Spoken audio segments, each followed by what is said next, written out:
Welcome to October, commonly known as the month of Halloween hijinks, and fittingly, I was asked by patron donator Chris to watch Extraordinary Tales, an animated anthology film of Edgar Allan Poe stories, although this is more of a compilation film, as it compiles 5 short films directed by Raul Garcia starting in 2005. They are connected by a framing device, in which Poe is reincarnated as a raven. All 5 shorts are presented in different animation styles, and with the exception of one, have a different narrator. First up is The Fall of the House of Usher, narrated by Christopher Lee. This starts the collection on a strong note, appropriately with the proper creepy vibe. It's helped by Lee's expert vocal work, but the visuals add a lot to the presentation and make it extra spooky. The build-up is effective, and the short succeeds in getting into the mindset of the characters. The second segment is The Telltale Heart, which goes for the most minimalist approach. With expert lighting and in black and white, Garcia definitely intended this to take the form of a classic serial, right down to using archival recordings of Bela Lugosi reading the story for the narration. They don't even restore the audio, giving it a crinkly feeling.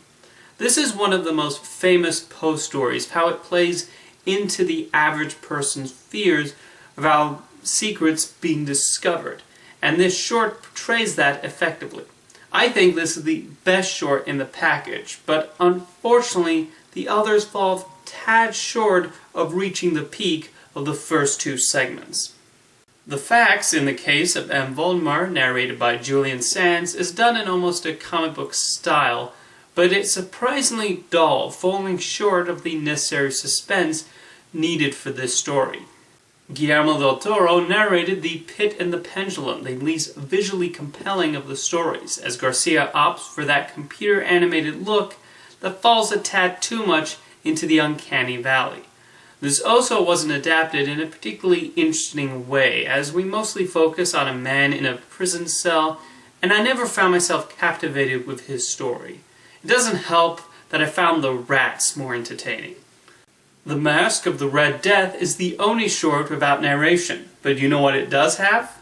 Roger Corman actually voices a character, a nice nod to the fact he previously directed a film adaptation of this same story.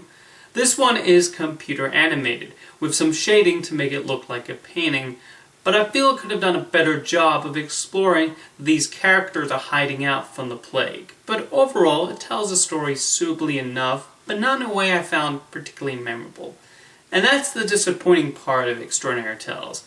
It doesn't seem to take full advantage of the source material, and through most of the shorts, I wasn't fully engaged. That's always the risk with anthology and compilation films. Not every segment hits, and the ones that falter affect the quality of the whole product.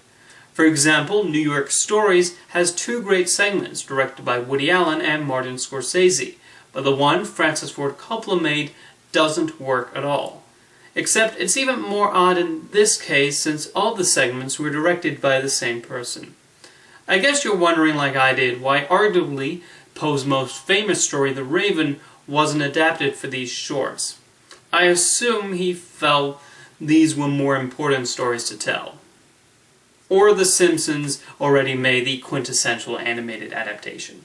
Quoth the Raven. Eat my shorts. Bye! See you next time.